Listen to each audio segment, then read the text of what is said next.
ఇక డీటెయిల్స్ చూస్తే గత 5 ఏళ్లలో వైకాపా ప్రభుత్వ హయాంలో జరిగిన మైనింగ్ దోపిడీ, ఆ పార్టీ నేతల దందాలు, గనుల శాఖను అడ్డుపెట్టుకుని లీజుదారులపై సాగించిన వేధింపులు, నమోదు చేసిన విజిలెన్స్ కేసులు తదితర వివరాలను సిద్ధం చేయాలని సీఎం చంద్రబాబు ఆదేశించారు.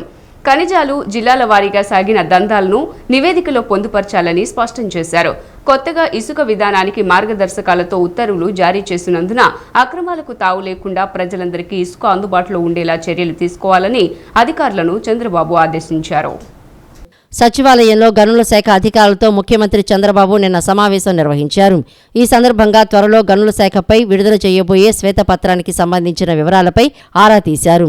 తర్వాత నెల్లూరు జిల్లాలో సాగిన సిలికా శాండ్ అక్రమ తవ్వకాలు, రాష్ట్ర వ్యాప్తంగా గ్రానైట్, రోడ్ మెటల్ లీజుదారులపై ఉద్దేశపూర్వకంగా భారీ జరిమానాలు విధించిన తీరు, విజిలెన్స్ తనిఖీల పేరిట వేధింపులు, ఇతర వివరాలను సిద్ధం చేయాలని ఆదేశించారు. సీనరేజ్ వస్తువుల గుత్తేదారుల టెండర్లు, ఈ వేలం పేరిట లీజు కేటాయింపుల్లో జరిగిన అక్రమాలు, పాత తేదీలతో వైఎస్ఆర్ కాంగ్రెస్ పార్టీ నేతలకు లీజు కేటాయింపు వంటి అన్నీ అందులో ఉండాలని పేర్కొన్నారు. కొత్తగా ఇసుక విధానానికి మార్గదర్శకాలతో ఉత్తర్వులు జారీ చేసినందున అక్రమాలకు తావు లేకుండా ప్రజలందరికీ ఇసుక అందుబాటులో ఉండేలా చర్యలు తీసుకోవాలని అధికారులను చంద్రబాబు ఆదేశించారు.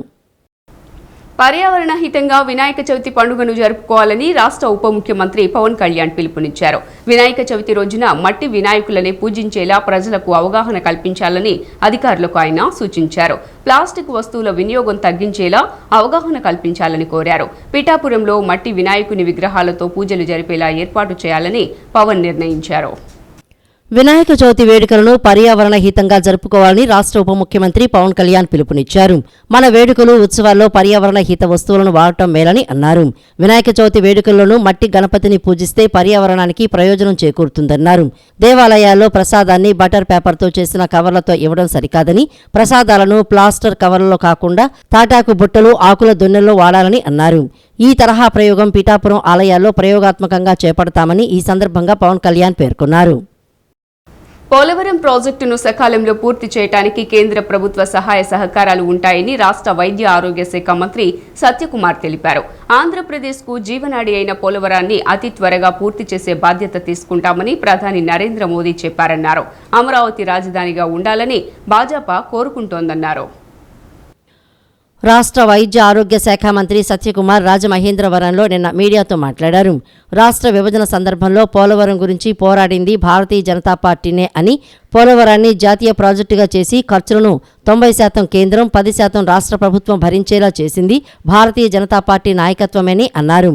ముంపు మండలాలపై తొలి కేబినెట్ భేటీలోనే నిర్ణయం తీసుకుందని తెలియజేశారు. విభజన నేపథ్యంలో రాష్ట్రానికి జరిగిన అన్యాయాన్ని సరిచేయడం కోసం తమ పార్టీ పూర్తి సహకారం అందిస్తోందన్నారు. గత ప్రభుత్వ చేతగానితనం ప్రాజెక్టును ఆదాయ వనరుగా మార్చుకోవడం వల్ల పోలవరం డయాఫ్రమ్ వాల్ దెబ్బతిన్న విషయం అందరికీ తెలిసిందేనని అన్నారు. దాన్ని ఎలా సరిచేయాలనే విషయంపై నిపుణులు అధ్యయనం చేస్తున్నారని, పోలవరం పూర్తి చేసేందుకు కృషి చేస్తామని తెలియజేశారు. అమరావతిపై కూడా జగన్ వికృత రాక్షస క్రీడకు శ్రీకారం చుట్టారని అన్నారు. అమరావతి రాజధానిగా ఉండాలని Bharatiya Janata party కోరుకుంటోందని, outer ring రోడ్డును గత ప్రభుత్వం విస్మరించినా కేంద్ర ప్రభుత్వం మళ్లీ ఆమోదం తెలిపిందన్నారు. ఇల్లన్నా కేంద్ర ప్రభుత్వం నుంచి వచ్చే నిధులే, నాడు నీడు అంటే అది ఆరోగ్య శాఖలో అయినా లేదా విద్యాశాఖలో అయినా అవి కేంద్ర ప్రభుత్వం నుంచి వచ్చిన నిధులు, లేదా క్యాపిటల్ ఎక్స్పెండిచర్ కోసం దీర్ఘకాలిక రుణాలు 50 సంవత్సరాల వడ్డీ లేని రుణం కేంద్రం ఇస్తున్న దాంట్లోంచి పెట్టిన ఖర్చు, ఇతర పిఎం కిసాన్ అంటే దానికి పైనుంచి వస్తుంది, పోషణ అభియాన్ అంటే పైనుంచి వస్తుంది. సంక్షేమ పథకాల మీద కూడా పెద్దగా పెట్టిన దాఖలాలు ఎక్కడ కనిపించట్లా. ఈ పరిస్థితి ఇవాళ ప్రజలు చాలా నమ్మకంతో, విశ్వాసంతో ఇవాళ నరేంద్ర మోడీ గారి నాయకత్వం పట్ల నమ్మకంతో, చంద్రబాబు నాయుడు గారు, పవన్ కళ్యాణ్ గారి నాయకత్వం పట్ల విశ్వాసంతో గెలిపించారు. ఎంతో నమ్మకాన్ని పెట్టుకున్నారు మళ్ళీ రాష్ట్రాన్ని సరైన గాడిలో పెట్టాలని. కానీ 5 సంవత్సరాల్లో జరిగిన ఆర్థిక విధ్వంసం తీర్చాలంటే కొన్ని దశాబ్దాలు పట్టే పరిస్థితి ఉంది. అయితే ప్రజల విశ్వాసం మేరకు, వాళ్ళ ఆకాంక్షల మేరకు, వాళ్ళ మనోభావాలకి అనుగుణంగా ఈ ప్రభుత్వం నడుచుకుంటుంది. రాష్ట్రంలో యువతకు ఏడాదికి 5 లక్షల ఉద్యోగాలు కల్పించడం ద్వారా పేదరికం లేని ఆంధ్రప్రదేశ్ను తీర్చిదిద్దడమే తమ లక్ష్యమని రాష్ట్ర విద్యాశాఖ, ఐటీ శాఖ మంత్రి నారా లోకేష్ చెప్పారు. బటన్ నొక్కితే దివ్యాంగుల సర్టిఫికెట్లు నేరుగా వచ్చేలా 6 నెలల్లో ప్రక్షాళన చేస్తామన్నారు. ఫీజు రియంబర్స్మెంట్ సహాయానికి సమయానికి అందేలా చూస్తామన్నారు. విద్యాశాఖలో అంతా గందరగోళంగా ఉందని లోకేష్ వ్యాఖ్యానించారు. దీనిపై అధ్యయనం చేస్తున్నానని, 5 ఏళ్లలో పాఠశాలల్లో సమస్యలన్నీ పరిష్కరిస్తామని చెప్పారు. వ్యవస్థపై నమ్మకం పెరిగిందన్నారు. ఏ సహాయం కావాలన్నా ఒక అన్నగా చేస్తా, ఏ ఇబ్బంది వచ్చినా వాట్సాప్లో సందేశం పంపిస్తే చాలు, వెంటనే స్పందిస్తా అని విద్యాశాఖ మంత్రి నారా లోకేష్ యువత విద్యార్థులను ఉద్దేశించి చెప్పారు. మంత్రి నారా లోకేష్ చొరవతో జాతీయ స్థాయి విద్యా సంస్థలు ఐఐటి, ఎన్ఐఐటి, IIITలో సీట్లు సాధించిన 25 మంది దివ్యాంగ విద్యార్థులు ఆయనకు కృతజ్ఞతలు తెలిపేందుకు ఉండవల్లి నివాసంలో నిన్న కలిశారు. విద్యార్థులను అభినందించిన మంత్రి లోకేష్ వారందరికీ సొంత ఖర్చులతో ల్యాప్టాప్లు అందించారు. ఈ సందర్భంగా లోకేష్ మాట్లాడుతూ తాను విద్యాశాఖ తీసుకుంటున్నా అంటే మిత్రులు భయపెట్టారని, ఎన్నో సమస్యలు, ఇబ్బందులు అలాంటి శాఖ తీసుకుంటే ఇబ్బంది పడతామని చెప్పారని అన్నారు. స్టాన్ఫోర్డ్లో చదువుకున్న తానే విద్యాశాఖ తీసుకోవడానికి భయపడితే ఇక ఎవరు తీసుకుంటారు, అందుకే సవాల్గా తీసుకుని చేస్తున్నా అని అన్నారు. ఏళ్ల తరబడి విద్యాశాఖలో ఉన్న సమస్యలను వచ్చే ఏడాదిలోగా పరిష్కరించడమే తమ లక్ష్యమని వెల్లడించారు. దివ్యాంగ విద్యార్థులు 25 మందికి సీట్లు వచ్చాయని తెలిసిన రోజున ఆనందంగా నిద్రపోయానని అన్నారు. తన బిడ్డకు అనారోగ్యం వస్తే ఎంత కంగారు పడతానో మీ బాధను కూడా అలాగే భావించాలని అన్నారు. మీరంతా చదువు పూర్తయ్యాక మళ్లీ అమరావతికి వచ్చి సేవలందించాలన్నారు. దేవుడు అవకాశం ఇచ్చాడు, మీకు సాయం చేశానని, మీరు కూడా మరో 10 మంది జీవితాల్లో మార్పు తీసుకురండని విద్యార్థులతో చెప్పారు. ఒక్క ఏడాదిలో దేశం మొత్తం ఏపీ వైపు చూసేలా పనిచేస్తామన్నారు. పెట్టుబడులు తెచ్చి ఉద్యోగాలు కల్పిస్తామని చెప్పారు. నేను విద్యాశాఖ మంత్రి అవుతున్నానని న్యూస్లో వచ్చినప్పుడు ఎంతోమంది నాకు ఫోన్ చేశారు. ఎందుకు సార్ అంత కాంప్లికేటెడ్ శాఖ, ఐటీ ఇండస్ట్రీస్ ఎన్ని ఈజీగా ఉంటాయి, మీరు అదే తీసుకోండి, ఇది మీకు కష్టమైన పని అని చెప్పారు. కానీ నేను ఒప్పుకోలా. ప్రజల జీవితంలో ఒక మార్పు తీసుకురావాలి, కష్టపడాలి, మనలాంటి యువకులు కీలకమైన శాఖలో ఉండాలి. యువత ఎదుర్కొన్న సమస్యలు నేను నేరుగా తెలుసుకునే పాదయాత్రలో, అందుకే కష్టమైన శాఖ నేను తీసుకుంటాను, ఒక ఛాలెంజ్గా తీసుకుంటానని ఆనాడు నిర్ణయించా. ఇది మీ అందరికి ఎందుకు చెప్తున్నానంటే, జీవితంలో మనకు అనేక పరీక్షలు పెడతాడు దేవుడు, అన్ని రకాల పరీక్షలు పెడతాడు, కానీ జయించే శక్తి కూడా మనకిస్తాడు. కలిసికట్టుగా మనందరం పోరాడితే ఎవ్రీథింగ్ ఇస్ పాసిబుల్. ఈరోజు మన ప్రభుత్వం ఒక లక్ష్యంతో పనిచేస్తుంది. పేదరికం లేని ఆంధ్ర రాష్ట్రం, రాబోయే 5 సంవత్సరాలు 20 లక్షల మందికి ఉద్యోగాలు కల్పించాలనేది ఒక లక్ష్యంగా పెట్టుకున్నాం. దేశంలో కాంగ్రెస్ బలంగా ఉండాలనేది వైఎస్ఆర్ ఆశయమని, రాహుల్ గాంధీ ప్రధాని కావాలనేది ఆయన కోరిక అని, బడుగు బలహీన వర్గాలను హక్కున చేర్చుకోవాలనేది ఆయన ఆలోచన అని తెలంగాణ ముఖ్యమంత్రి రేవంత్ రెడ్డి అన్నారు. వైఎస్ఆర్ కుటుంబ సభ్యులైనంత మాత్రాన వారసత్వం రాదని, ఆశయాలను మోసినప్పుడే వారసత్వం వస్తుందన్నారు. 2029లో ఏపీలో కాంగ్రెస్ అధికారంలోకి వస్తుందని, షర్మిల తప్పకుండా సీఎం అవుతారన్నారు.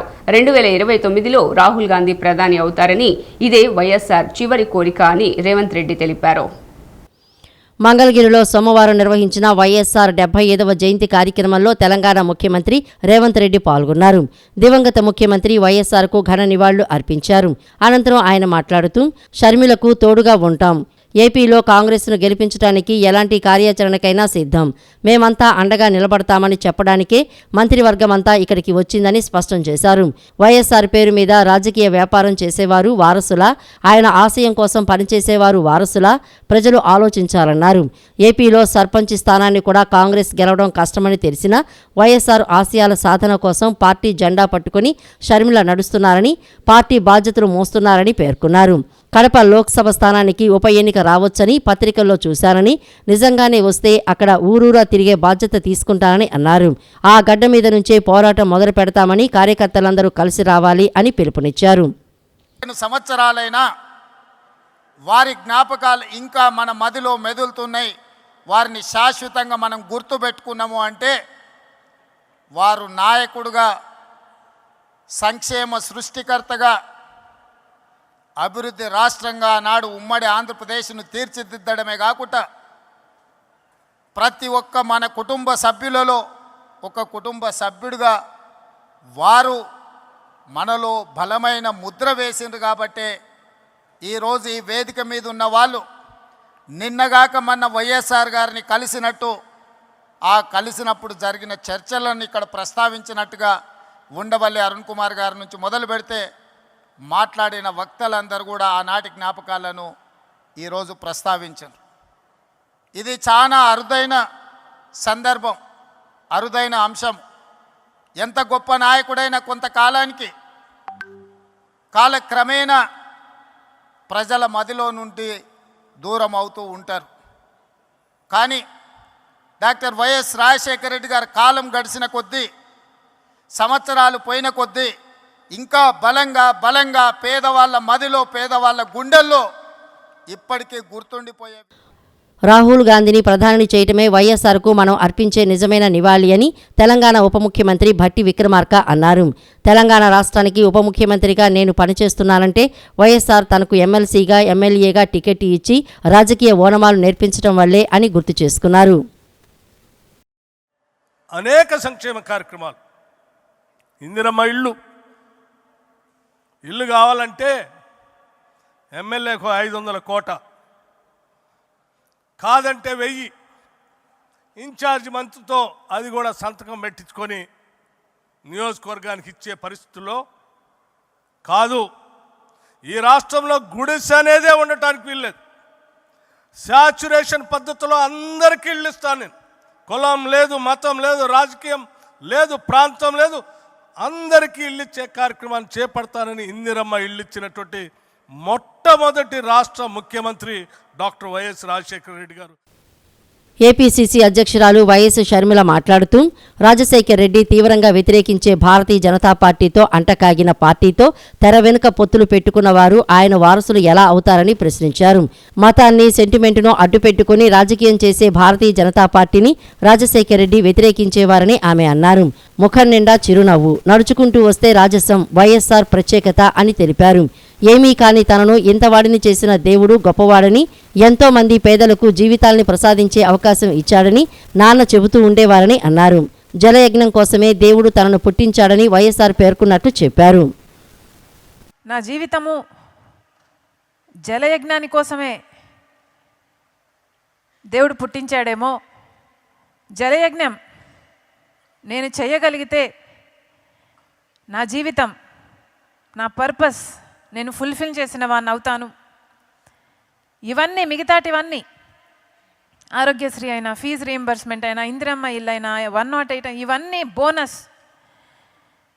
కానీ జలయజ్ఞం మాత్రం నా హృదయానికి చాలా దగ్గర అన్నాడు. అగ్నిమాపక శాఖకు అత్యాధునిక పరికరాల కొనుగోలు, ఇతర వస్తువుల కల్పన కోసం దీర్ఘకాలిక ప్రణాళిక సిద్ధం చేయాలని హోంమంత్రి వంగలపూడి అనిత అధికారులను ఆదేశించారు. దీనికోసం 15వ ఆర్థిక సంఘ నిధుల్ని వినియోగించుకోవాలని సూచించారు. వెలగపూడి సచివాలయంలో అగ్నిమాపక శాఖ అధికారులతో మంత్రి నిన్న సమీక్ష నిర్వహించారు. ఈ సందర్భంగా అగ్నిమాపక శాఖకు సంబంధించిన సమస్యలు, తక్షణ అవసరాలు అడిగి తెలుసుకున్నారు. ప్రాధాన్యత క్రమంలో వాటిని పరిష్కరిస్తామని చెప్పారు. కార్యక్రమంలో హోంశాఖ ముఖ్య కార్యదర్శి హరీష్ కుమార్ గుప్తా, అగ్నిమాపక శాఖ డీజీ శంకరభద్ర బాగ్చి తదితరులు పాల్గొన్నారు. రాష్ట్రంలోని అన్ని రైతు బజార్లలో కందిపప్పు 160 రూపాయల చొప్పున విక్రయించనున్నట్లు పౌర సరఫరాల శాఖ మంత్రి నాదెండ్ల మనోహర్ తెలిపారు. విజయవాడలోని పౌర సరఫరాల శాఖ కమిషనరేట్లో టోకు వర్తకులు, రైస్ మిల్లర్లు, సరఫరాదారులతో నిత్యావసర ధరల పెరుగుదలపై మంత్రి నిన్న సమావేశం నిర్వహించారు. ఈ సందర్భంగా రైతు బజార్ల ద్వారా తక్కువ ధరకే కందిపప్పు, బియ్యం పంపిణీ చేయడంపై చర్చించారు. కేజీ కందిపప్పు 160 రూపాయలు, స్టీమ్డ్ బియ్యం 49 రూపాయలు, బియ్యం 48 రూపాయలకు విక్రయించేందుకు నిర్ణయించారు. ఈ నెల 11 నుంచి అన్ని రైతు బజార్లలోనూ నిర్ణయించిన రేట్ల ప్రకారమే సరుకులు విక్రయించేందుకు వర్తకులు అంగీకరించారు. ఈ సమావేశంలో పౌర సరఫరాల శాఖ కమిషనర్ సిద్ధార్థ్ జైన్, ఎండి వీరపాండ్యన్ తదితరులు పాల్గొన్నారు. హస్తకళాకారులకు అన్ని విధాలా తోడ్పాటునందించి పూర్వ వైభవాన్ని తీసుకొస్తామని బీసీ సంక్షేమ శాఖ, చేనేత మరియు జౌళి శాఖ మంత్రి ఎస్ సవిత తెలిపారు. హస్తకళాకారులకు బొమ్మల తయారీకి కావలసిన పనిముట్లను అందుబాటులో ఉండే ధరకే దక్కేలా చూడటంతో పాటు కళాకారులకు ఉచిత ఇండ్ల పంపిణీకి కృషి చేస్తానని తెలిపారు. హస్తకళాకారులకు అన్ని విధాలా తోడుగా నిలబడి కొండపల్లి బొమ్మలకు అంతర్జాతీయ మార్కెట్ను పెంచుతామని హామీ ఇచ్చారు. ఎన్టీఆర్ జిల్లా కొండపల్లిలో ఉన్న కొండపల్లి బొమ్మల తయారీ కేంద్రాలను బీసీ సంక్షేమ శాఖ, చేనేత మరియు జౌళి శాఖ మంత్రి ఎస్ సవిత నిన్న సందర్శించి వారి సమస్యలను అడిగి తెలుసుకున్నారు. ఈ సందర్భంగా మంత్రి మాట్లాడుతూ హస్తకళాకారుల సమస్యలు తెలుసుకునేందుకే తాను కొండపల్లికి వచ్చానని, వారు చెప్పిన ప్రతి సమస్యను తీర్చేందుకు కృషి చేస్తానని కళాకారులకు హామీ ఇచ్చారు. బొమ్మల తయారీకి ఆసక్తి ఉన్నవారికి ఇచ్చే శిక్షణా కార్యక్రమం కాలపరిమితిని ఏడాదికి పెంచేందుకు కృషి చేస్తానని తెలిపారు. అనంతరం ఏర్పాటు చేసిన మీడియా సమావేశంలో మంత్రి మాట్లాడుతూ కొండపల్లి బొమ్మల కళను ప్రోత్సహించింది శ్రీకృష్ణదేవరాయలని, ఆయన స్ఫూర్తితో స్వర్గీయ మాజీ ముఖ్యమంత్రి ఎన్టీఆర్ కొండపల్లి హస్త కళాకారులను ప్రోత్సహించారని చెప్పారు. మహిళలు కూడా కొండపల్లి బొమ్మల తయారీలో భాగమవడం సంతోషంగా ఉందని మంత్రి పేర్కొన్నారు. అధికారులు, నాయకులు లేపాక్షి కేంద్రాల్లో బొమ్మలను కొనుగోలు చేసి సత్కార కార్యక్రమాల్లో బహుకరించాలని కోరారు. కొండపల్లిని టూరిజం హబ్గా మార్చి ఇక్కడి కొండపల్లి బొమ్మల కొనుగోలును పెంచుతామని చెప్పారు. అనారోగ్యంతో ఇబ్బంది పడుతున్న పేద కళాకారుడికి 10,000 రూపాయలు ఆర్థిక సాయం అందించారు. దీంతో పాటు కళాకారుడికి మెరుగైన వైద్యం అందేలా చూడాలని సబ్ కలెక్టర్కు సూచించారు. వికసిత భారత్, ఆత్మ నిర్భర్ భారత్ కు ప్రజలు ఓటు వేశారని బీజేపీ ఏపీ రాష్ట్ర అధ్యక్షురాలు పురంధరేశ్వరి తెలిపారు. ఎన్డీఏ కూటమి విధానాలకు అనుకూలంగా ప్రజలు ఓటు వేశారన్నారు. 5వ ఆర్థిక శక్తిగా భారత్ ఎదగడం వల్లే అభివృద్ధి సాధ్యమైందని తెలిపారు. వైసీపీ పాలన ఏపీలో ఎమర్జెన్సీని తలపించిందని పేర్కొన్నారు. జగన్ ఎంత నొక్కేశారో ప్రజలు గమనించి ఎన్నికల్లో ఓడించారని తెలిపారు. రాజమహేంద్రవరంలో నిన్న నిర్వహించిన బీజేపీ రాష్ట్ర స్థాయి కార్యవర్గ సమావేశంలో ఏపీ రాష్ట్ర అధ్యక్షురాలు ఎంపీ పురంధరేశ్వరి మాట్లాడారు. ఎన్నికల్లో ఎన్డీఏ కూటమికి ప్రజలు బ్రహ్మరథం పట్టారని తెలిపారు. ప్రపంచంలో 5వ ఆర్థిక శక్తిగా భారతదేశం ఎదిగిందన్నారు. 2019లో బీజేపీకి 23 కోట్ల ఓట్లు వచ్చాయని, 2024 ఎన్నికల్లో 24 కోట్ల ఓట్లు వచ్చాయని తెలిపారు. బీజేపీకి గత ఎన్నికల కంటే ఈ ఎన్నికల్లో ఓట్ల సంఖ్య పెరిగిందన్నారు. ప్రతిపక్షాల దుష్ప్రచారం వల్ల ఎంపీ సీట్ల సంఖ్య కొంచెం తగ్గిందన్నారు. రాజ్యాంగ నిర్మాత అంబేద్కర్ను కాంగ్రెస్ అవమానించిందన్నారు. మోడీ ప్రభుత్వం రాజ్యాంగాన్ని గౌరవిస్తుందని స్పష్టం చేశారు. ఎన్డీఏ కూటమి ఏపీకి సుపరిపాలన అందిస్తుందని, ప్రజలు అధికారం ఇచ్చారని ఎంపీ పురంధరేశ్వరి పేర్కొన్నారు. మూల స్థూలోత్పత్తి ఏదైతే ఉన్నదో అది కేవలం 3% ఉంటే మన భారతదేశ ప్రగతి 7-8% ప్రగతిని సాధించింది అంటే అది మన ఎన్డీఏ ప్రభుత్వం అనుసరించినటువంటి వైఖరి, వారు అనుసరించినటువంటి విధానాలే అని చెప్పి మనం అందరం కూడా ఇక్కడ గుర్తించవలసినటువంటి అవసరం ఉన్నది అని చెప్పి తెలియజేస్తున్నారు. ప్రపంచంలో 11వ ఆర్థిక శక్తి భారతదేశం అని చెప్పి ప్రజలు చెప్పేవారు. అటువంటి ఆర్థిక శక్తిని 11వ స్థానం నుండి 5వ స్థానానికి తీసుకొచ్చినటువంటి ఘనత నరేంద్ర మోడీ గారి నాయకత్వంలో ఉన్నటువంటి ఎన్డీఏ ప్రభుత్వానికే ఇది సాధ్యమైంది అని చెప్పి మనం గమనించాలి. 5వ ఆర్థిక శక్తిగా ఇవాళ ప్రపంచంలో భారతదేశం గుర్తింపు చెందినటువంటి సందర్భంలో మరి దాని యొక్క పర్యవసానం ఏ విధంగా మన దేశం మీద ఉన్నది అనేటువంటి విషయాన్ని కూడా మనం ఒకసారి విశ్లేషించుకోవాల్సినటువంటి అవసరం చాలా ఉంది. 5వ ఆర్థిక శక్తిగా ఎదిగినటువంటి భారతదేశం ఇవాళ ఆ స్థాయికి ఎదగలిగింది కాబట్టి దేశంలో 4 కోట్ల మంది పేదలకి ఇళ్ళు ఇవ్వగలిగింది. అదేవిధంగా 10 కోట్ల మంది పేదలకి మరి టాయిలెట్ నిర్మాణం చేసి, మరుగుదొడ్ల నిర్మాణం చేసి పేదలకు ఇవ్వగలిగాం. తెలంగాణ, ఆంధ్ర సీఎంల భేటీలో చాలా ప్రశ్నలకు సమాధానాలు రాలేదని, అసలు సమావేశం ఎందుకు ఏర్పాటు చేశారో వివరణ ఇవ్వలేదని మాజీ మంత్రి అంబటి రాంబాబు అన్నారు. 5 ఏళ్లు రాష్ట్రాన్ని పాలించిన చంద్రబాబు ఎందుకు హైదరాబాద్ నుంచి పారిపోయి వచ్చారంటూ ప్రశ్నించారు. 2 రాష్ట్రాలు 2 కళ్ళు అంటే అర్థమేమిటి? తెలంగాణ డిమాండ్లను చంద్రబాబు అంగీకరించినట్లేనా అని నిలదీశారు. మాజీ మంత్రి అంబటి రాంబాబు నిన్న విలేకరుల సమావేశం నిర్వహించారు. సమావేశంలో ఆయన మాట్లాడుతూ నాగార్జున సాగర్, శ్రీశైలం ప్రాజెక్టుల సమస్యలపై 2 సీఎంలు ఎందుకు చర్చించలేదని ప్రశ్నించారు. టీటీడీ బోర్డు ఆదాయంలో వాటా కావాలని తెలంగాణ కోరిందని, పోర్టుల్లో కూడా వాటా కావాలని తెలంగాణ అడిగిందన్నారు. 2 సీఎంల భేటీ సారాంశాన్ని రహస్యంగా ఉంచాల్సిన అవసరం ఏముంది? చంద్రబాబు ఏపీ ప్రజలకు ఏ ద్రోహాన్ని చేయబోతున్నారని అంబటి రాంబాబు నిలదీశారు. వైఎస్ జగన్ చొరవతో పోలవరం విషయంలో ఛత్తీస్గఢ్, ఒడిశాతో వివాదాలు పరిష్కారమయ్యాయని అన్నారు. పోలవరం విషయంలో ఏపీకి ద్రోహం చేసేందుకు చంద్రబాబు రెడీ అయ్యారని చెప్పారు. కాంట్రాక్టర్లను మార్చడం, రివర్స్ టెండరింగ్తో పోలవరం ఆలస్యం కాలేదని, చంద్రబాబు నది మధ్యలో కాపర్ డ్యాం కట్టడం వల్లే పోలవరం ఆలస్యానికి కారణమని అంబటి రాంబాబు వివరించారు. రాష్ట్రానికి రావాల్సింది ఏదీ తీసుకుని రాకుండా ఎందుకు పారిపోయారో చంద్రబాబు చెప్పాలన్నారు. తెలంగాణతో ఉన్న సమస్యలను పరిష్కరించకుండా ఏపీకి అన్యాయం చేశారని ధ్వజమెత్తారు. ప్రశ్నలకు సమాధానం లేనటువంటి సమావేశంగా ఈ 2 ముఖ్యమంత్రుల సమావేశం మిగిలినట్టుగా అర్థమవుతా ఉన్నది. ఇంతకుముందు కూడా వైఎస్ఆర్ కాంగ్రెస్ పార్టీకి సంబంధించినటువంటి నాయకులు చాలా మంది మాట్లాడారు. ప్రధానంగా ఈ సమావేశం జరగవలసినటువంటి అవసరం ఎందుకు ఏర్పడింది అనే దాని మీద ఒక వివరణ ఇవ్వలేకపోయారు. ఇంకొక అంశం ఏమిటంటే, ఈ సమావేశానికి మన రాష్ట్ర ముఖ్యమంత్రి గారు ఆయన బృందంతో కలిసి వెళ్లే ముందు అనేకమైనటువంటి లీకులు తెలంగాణ ప్రభుత్వం డిమాండ్ చేస్తుంది కొన్ని అంశాలనేది అన్ని మీడియా ఛానల్లో విపరీతంగా ప్రచారమైంది. వారు కూడా ప్రశ్నలకు సమాధానం చెప్పుకోకుండా ఏదో 2 మాటలు అట్లా మాట్లాడి ముక్తసరిగా మాట్లాడి వెళ్లిపోయినటువంటి సందర్భాలు ఉన్నాయి. ఇది చాలా దురదృష్టకరమైనటువంటి పరిణామంగా వైఎస్ఆర్ కాంగ్రెస్ పార్టీ భావిస్తుంది. నగరంలోని కలెక్టరేట్ పింగళి వెంకయ్య సమావేశ మందిరంలో జిల్లా రెవెన్యూ శాఖ అధికారి వి శ్రీనివాసరావు నేతృత్వంలో సోమవారం నిర్వహించిన ప్రజా సమస్యల పరిష్కార వేదికలో మొత్తం 127 వినతి పత్రాలు స్వీకరించారు. వీటిలో రెవెన్యూ శాఖకు అధికంగా 11 అర్జీలు అందాయి. మున్సిపల్ కార్పొరేషన్కు 16, పోలీస్ 15, విద్యాశాఖ 7, ఉపాధి కల్పన 6, వైద్య ఆరోగ్య శాఖ 5, డిఆర్డీఏ, పంచాయతీరాజ్, గురుకుల విద్యాలయాలకు 4 విద్యుత్, సాంఘిక సంక్షేమ, సహకార శాఖలకు 2 ఆర్టీసీ, వ్యవసాయ మార్కెటింగ్, వ్యవసాయ, మహిళా, శిశు సంక్షేమం, పౌర సరఫరాలు, దేవాదాయ, అటవీ, రహదారులు, భవనాలు, రిజిస్ట్రేషన్, పోహిబ్రూషన్ మరియు దివ్యాంగులు, లీడ్ బ్యాంకు తదితరాలకు ఒక్కొక్కటి చొప్పున వినతి పత్రాలు అందాయి. నగరంలోని పోలీస్ కమిషనర్ కార్యాలయంలో సోమవారం ఉదయం 10 గంటల నుంచి మధ్యాహ్నం 1 గంట వరకు ప్రజా సమస్యల పరిష్కార వేదిక కార్యక్రమాన్ని నిర్వహించారు. 75 మంది తమ సమస్యలను వివరించారు. DCP T Harikrishna, Adiraj Singh Rana, CCRB ACP వెంకటేశ్వరరావులు ప్రజల నుంచి ఫిర్యాదులు స్వీకరించారు. వృద్ధులు, దివ్యాంగుల వద్దకు వెళ్లి వారి సమస్యలను అడిగి తెలుసుకున్నారు. మేమున్నామంటూ వారికి భరోసా ఇచ్చారు. వచ్చిన 75 ఫిర్యాదుల్లో అత్యధికంగా 24 నగదు లావాదేవీలు, భూ వివాదాలు 11, మోసాలు 11, కుటుంబ కలహాలు 9, వేధింపులు 4, దొంగతనం 3, ఇతర వివాదాలు 13 చొప్పున వచ్చాయి. వీటిని పరిష్కారం నిమిత్తం సంబంధిత పోలీస్ స్టేషన్లకు పంపి తక్షణం పరిష్కరించాలని అధికారులను ఆదేశించారు. రాష్ట్ర వ్యాప్తంగా నిన్నటి నుంచి ఉచిత ఇసుక విధానం అమల్లోకి వచ్చింది. ఈ మేరకు ఉచిత ఇసుకపై విధి విధానాలు ఖరారు చేస్తూ ప్రభుత్వం జీవో విడుదల చేసింది. ప్రజలకు ఇసుకను అందుబాటులోకి తేవటమే లక్ష్యంగా మార్గదర్శకాలను రూపొందించింది. ఇసుక తవ్వకాలకు కలెక్టర్ చైర్మన్గా జిల్లా స్థాయి కమిటీల ఏర్పాటుకు ఆదేశాలు జారీ చేశారు.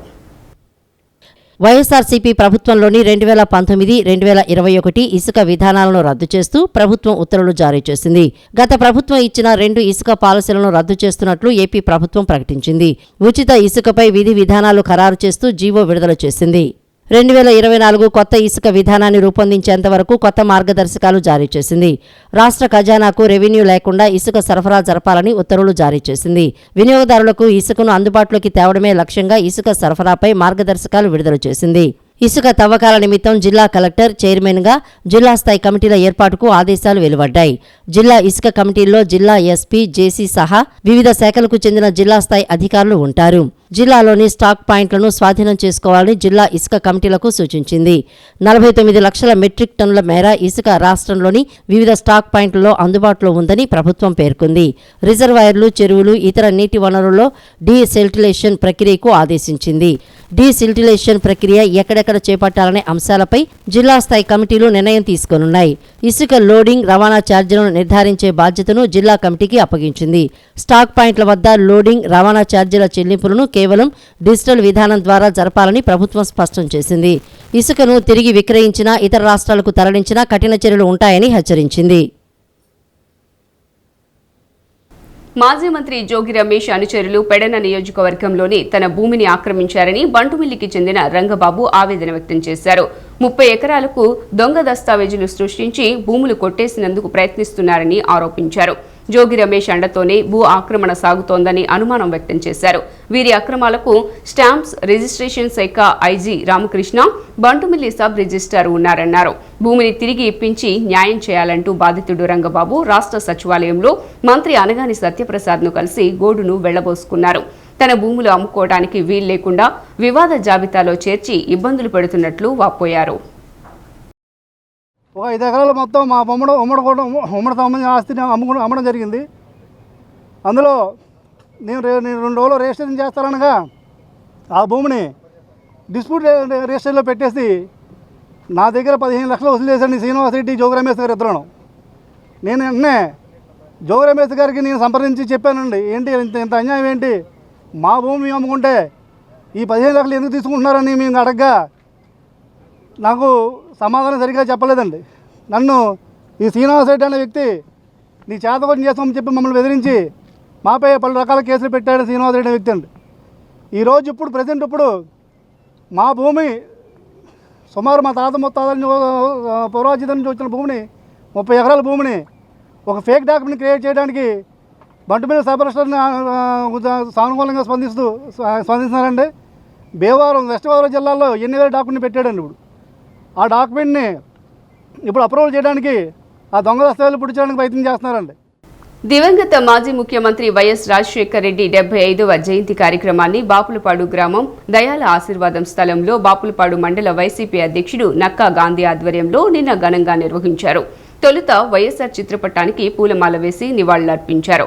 అనంతరం కేక్ కటింగ్ చేసి జోహార్ వైఎస్ఆర్ అంటూ నినాదాలు చేశారు. ఈ కార్యక్రమంలో ఎంపీపీ ఎర్రగొర్ల నగేష్, జెడ్పీటీసీ కొమరవల్లి గంగాభవాని, మాజీ PACS అధ్యక్షుడు దయాల విజయ్ నాయుడు తదితరులు పాల్గొన్నారు. రాష్ట్రాలు రెండు కలిసి ఉన్నప్పుడు బ్రహ్మాండంగా పేద బడుగు బలహీన వర్గాలని ఆదుకుంటంలోనే కానీ అలాగే అన్ని కులాలని కలిపి ఈ రాష్ట్రం అభివృద్ధి చెందడం కోసం సలహాలు తీసుకుని అభివృద్ధి చేయటంలో ముందంజుండి ప్రజల మన్ననలు పొందినటువంటి గొప్ప మహా వ్యక్తి. నిజంగా ఈ రాష్ట్రంలో మనకి 75 సంవత్సరాలు సుదీర్ఘమైన మనకు స్వతంత్రం వచ్చిన తర్వాత పేదవాడి గురించి ఆలోచించిన గొప్ప వ్యక్తి ఆయనే. దాంట్లో ఏంటంటే ప్రతి కుటుంబంలో ఆరోగ్య పరిస్థితి లేకపోతే ఆరోగ్యశ్రీ అనేది పెట్టి పేద బలహీన వర్గాలను ఆదుకున్నటువంటి గొప్ప నాయకుడు. అలాగే రిక్షా కార్మికుల పిల్లలు కానీ ఇంజనీర్లు, డాక్టర్లు, IASలు, IPSలు చదువుకోలేని పరిస్థితుల్లో ఉంటే వాళ్ళందరికీ కూడా స్కాలర్షిప్ ఇచ్చి వాళ్ళందరినీ కూడా చాలా కుటుంబాలను, పేద కుటుంబాలని మంచి ఉజ్వల దశలోకి తీసుకొచ్చినటువంటి గొప్ప నాయకుడు వైఎస్ రాజశేఖర రెడ్డి గారు.